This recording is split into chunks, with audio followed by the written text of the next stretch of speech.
Un, dos, tres, cuenta conmigo.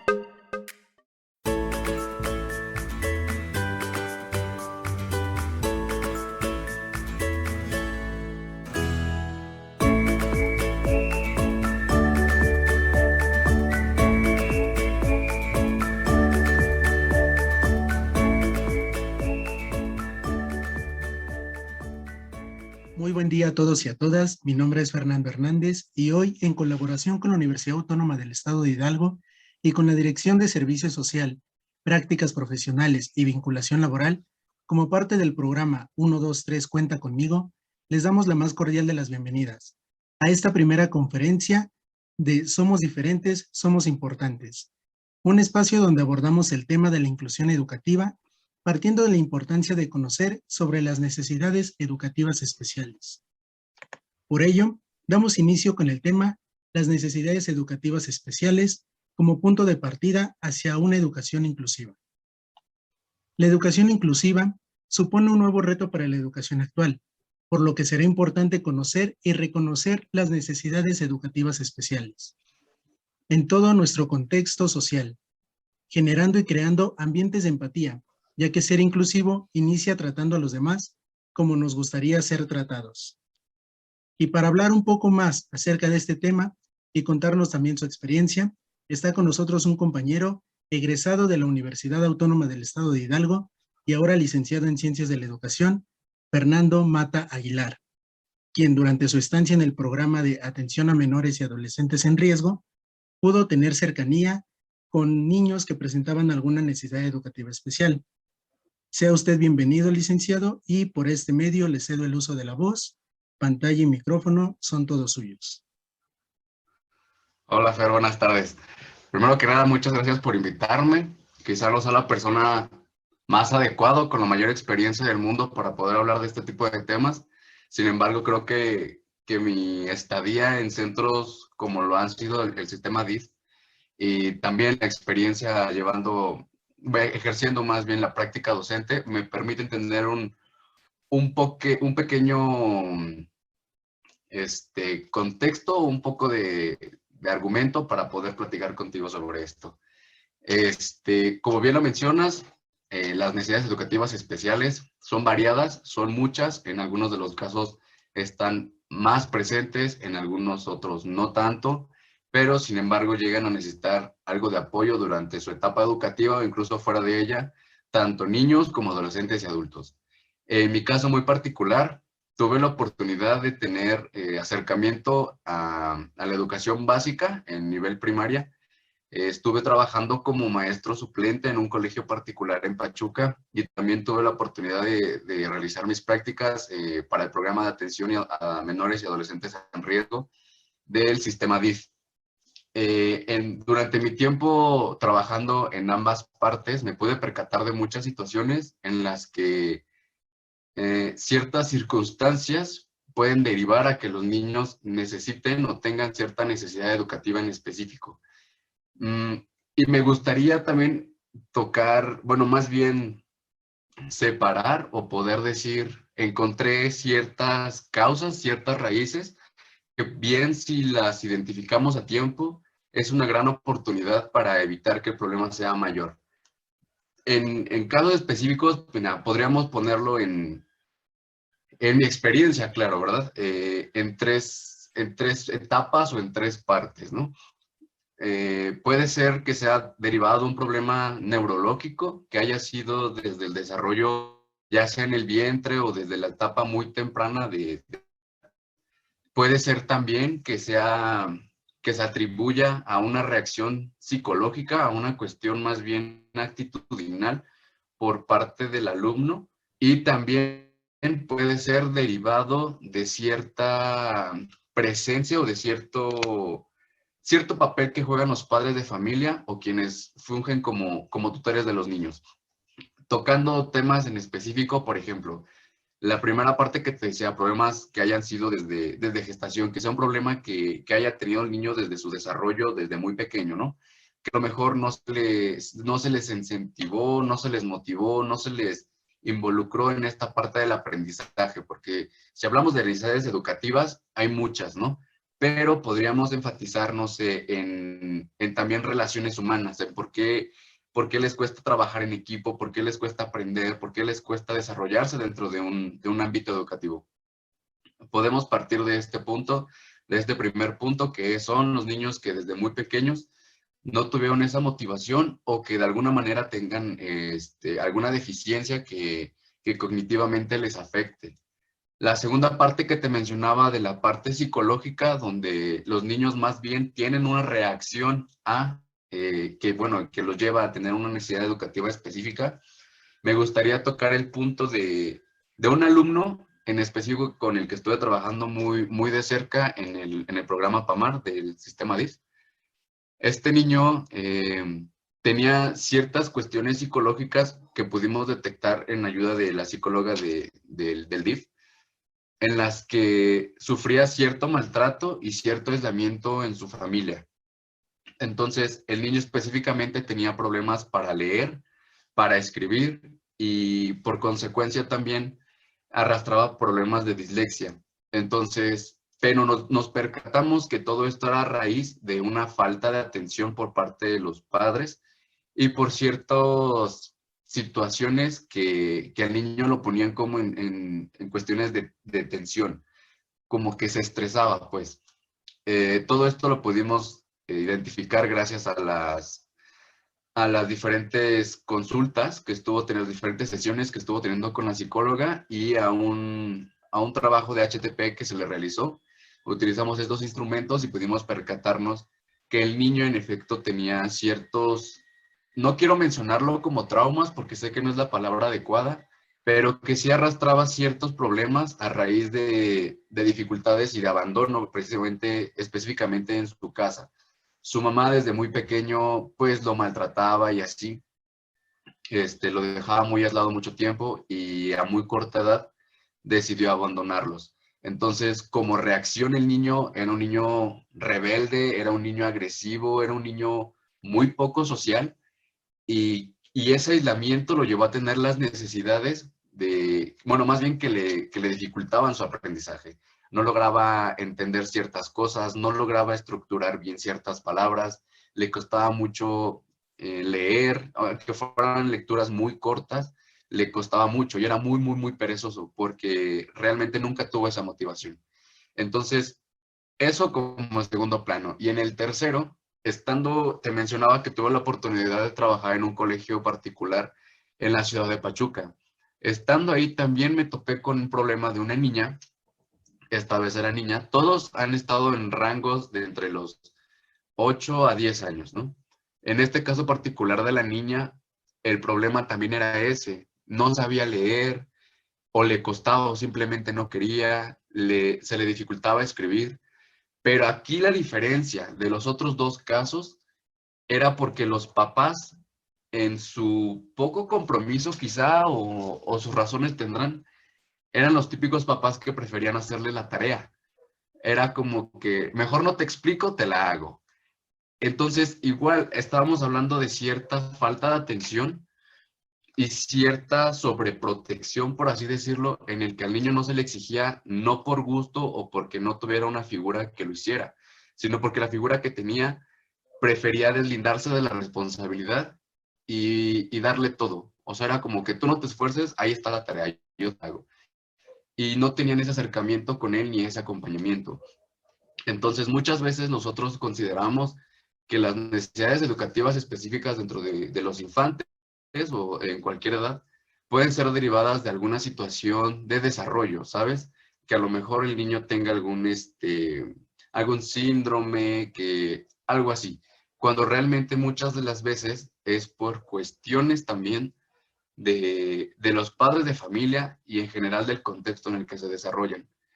Con estos tres puntos de vista o con estos tres alumnos con los que tuve la oportunidad de esto, me di cuenta también de la falta de concientización y la falta del conocimiento, o más bien del desconocimiento, tanto de padres como de docentes, como de alumnos incluso, de ciertas prácticas, ciertos apoyos, ciertos asesoramientos en los que se pueden apoyar para poder contrarrestar o disminuir en caso de no ser posible erradicar este tipo de necesidades. Y estamos hablando de necesidades básicas o muy sencillas, como es aprender a leer, aprender a escribir, sumar, restar y demás. Entonces, bueno, eso es lo que te quiero compartir, el punto de vista de 3 razones, de 3 vertientes de por las cuales podemos enfrentarnos a este tipo de necesidades. Ahora, es algo complejo, sí, es algo que requiere muchísimo empeño, preparación sobre todo, para poder abordarlo y poder trabajarlo.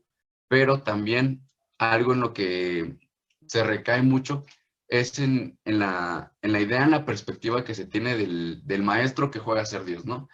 En cómo deslindamos muchas responsabilidades al docente y se pretende que sea el docente quien logre solucionar este tipo de situaciones, que logre erradicar los problemas en los alumnos. Cuando, para empezar, estamos hablando de sobrepoblaciones en las aulas, e independientemente de eso, siempre tiene que haber un apoyo externo. Si como padres de familia a veces se nos dificulta un poco poder tener este acercamiento porque no tenemos las herramientas, porque no conocemos bien a fondo los temas, por X o Y razón, y aún sabiéndolo y aún teniendo todo, siempre debe de haber un apoyo externo independiente también del docente.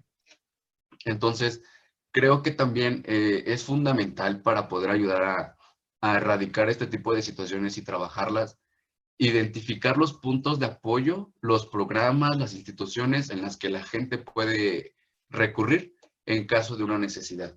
Ahora, también no es necesario, dice la expresión, tapar el hoyo una vez que el niño se ha ahogado, ¿no? Incluso desde muy pequeños puedes, como padres de familia, puedes buscar herramientas, actividades, instructores, tutores que les puedan ayudar a evitar que se vayan desarrollando este tipo de problemas. Porque, lo vuelvo a repetir, muchas veces la práctica docente está muy ajena a tratar este tipo de situaciones debido a que son cuestiones específicas, son cuestiones que requieren cierta atención, que requieren cierto tiempo, cierto material, cierto espacio, y no siempre puede estar a lo que el maestro haga, a lo que el maestro diga. Entonces, es indispensable también hacer conocimiento a los padres de familia y hacer conciencia de cómo estamos interviniendo en este problema, porque podemos ser solución o podemos ser causa.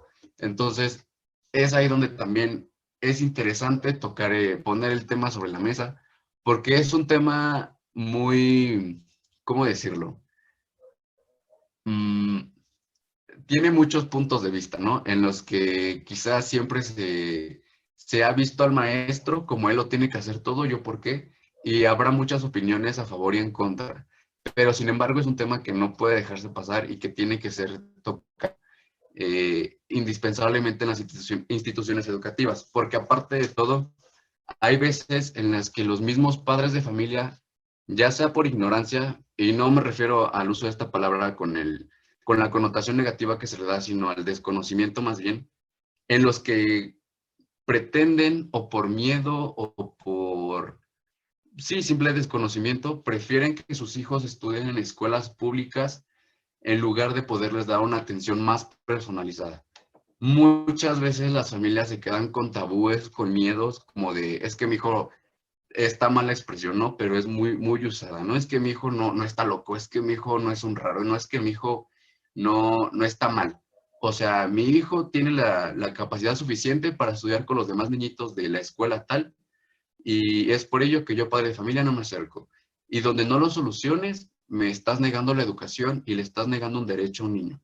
Entonces, sí es bien importante reconocer también que el sistema público no brinda tanta cobertura como sería deseado, tantos programas, tantos espacios para poder llevar a cabo este tipo de cosas, este tipo de prácticas más bien, pero también está la parte de los padres de familia en cómo ser conscientes, en cómo ayudar a nuestros, bueno, a sus hijos y a quienes se pueden acercar. Sin duda alguna, la educación básica pública cumple su función, más o menos.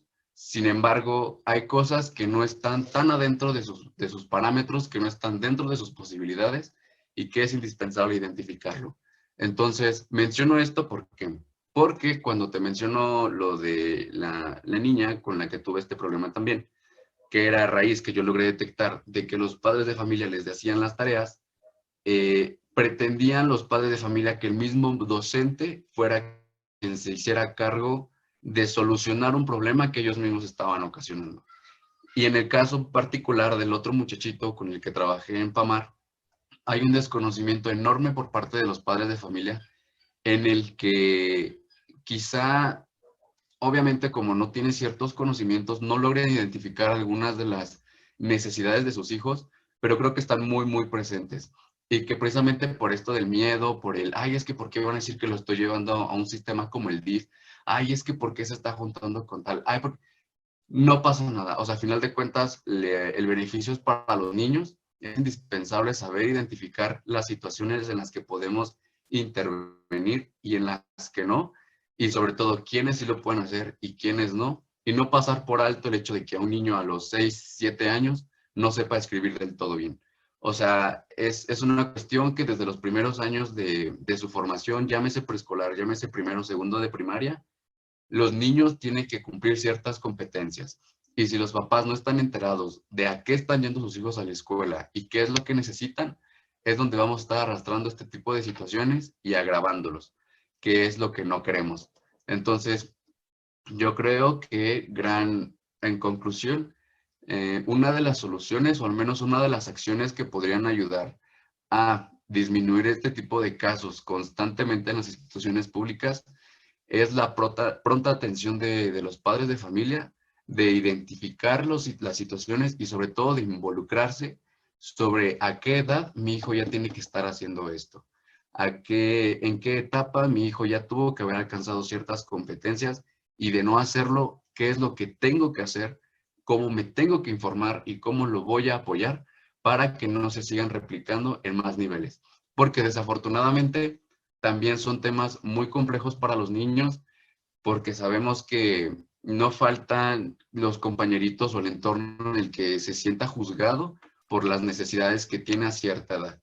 El que ya voy en tercero o cuarto de primaria y no sé sumar, no sé leer, no, me cuesta mucho trabajo escribir o tengo problemas de dislexia, de disgrafía.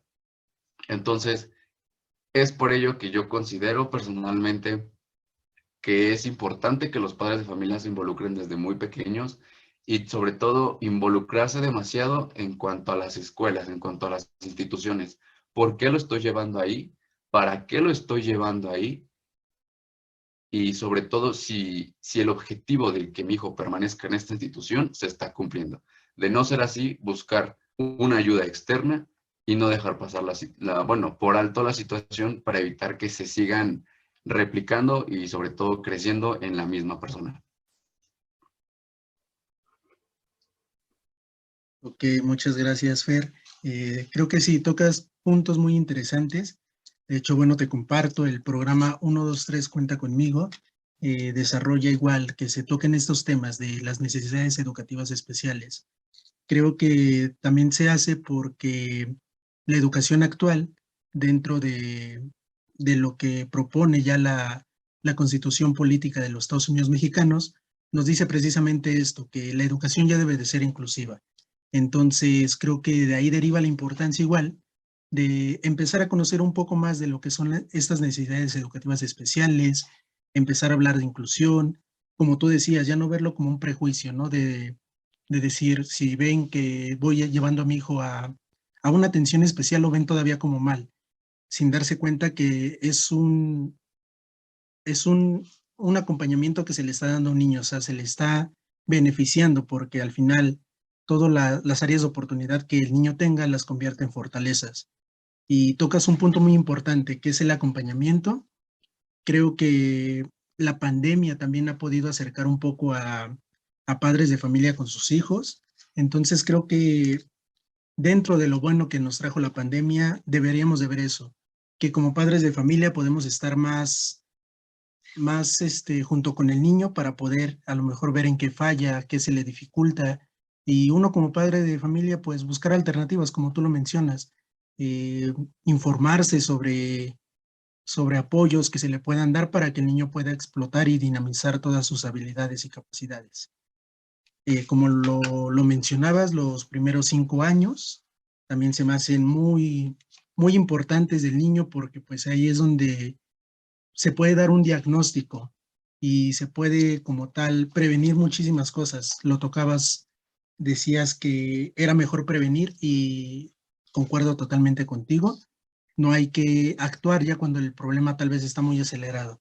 Si bien a lo mejor sí se puede disminuir un poco esa falla que tenga el niño, se le va a dificultar aún más. Entonces creo que sí es mejor prevenir, como tú lo decías, y generar estos ambientes de inclusión, hacerle ver igual a nuestros hijos que no se dejen llevar por lo que a lo mejor ven, sino que a lo mejor intenten apoyar, intenten incluir a los demás que tal vez por alguna u otra razón no conviven con nosotros, y creo que generando estos ambientes de empatía, más que nada, creo que es la palabra clave para la inclusión, podemos hacer que la educación inclusiva sea una realidad como lo marcan ya los estándares educativos actuales.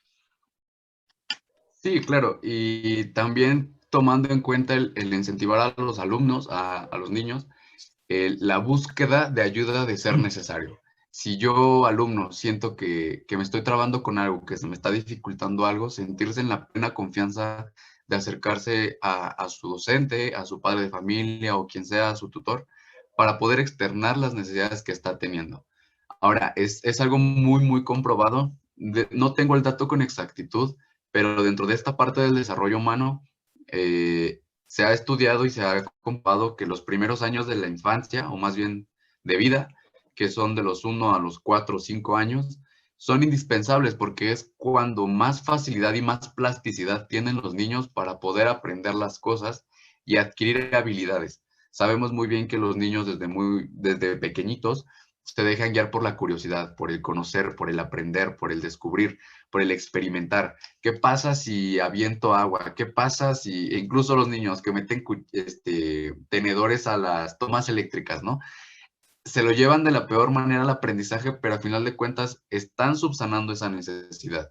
Entonces, quizá en esa pequeña primera parte de su vida, intervienen mucho ellos en su autonomía de quererse como en el mundo, pero sobre todo de los padres de familia en ayudarlos a que así sea y saberlos guiar sobre la misma práctica en qué se hace y qué no se debe hacer, qué es lo que está bien y qué es lo que está mal. Entonces, igual mencionas algo bueno, como tú lo dices, ¿no? Tenemos ya fijado, establecido algo que es la educación, ¿cómo mencionaste, perdón? La educación Inclusiva. inclusiva. Hablando de inclusividad, no solamente de cuestiones culturales, de contextos, necesidades específicas, de discapacidades, de cuestiones de género, tenemos también que hablar de la cuestión, como lo mencionas tú, de las necesidades específicas en las cuales estamos trabajando el aprendizaje. ¿Qué pasa con un niño que no sabe leer, no? Incentivar a los alumnos también a trabajar en sociedad, a trabajar colaborativamente y a entender que los procesos de aprendizaje son diferentes en todos los niños. No porque tenga 40 alumnos en un mismo salón de clases, los 40 van a aprender lo mismo de la misma manera. Quizá los contenidos sean los mismos, pero desde su perspectiva los estén recibiendo de manera distinta, los están procesando de manera distinta y los están aplicando o los estarán aplicando de manera distinta. Entonces, también dejar como muy en claro esta parte en la que yo aprendo, tú aprendes, pero nuestro aprendizaje no es ni el mismo, ni al mismo ritmo, y tampoco tiene la misma durabilidad de nadie. Entonces, me gusta esto que mencionas de la educación inclusiva, porque cuando nos hablan de este tema, todos nos vamos hay que incluirnos todos.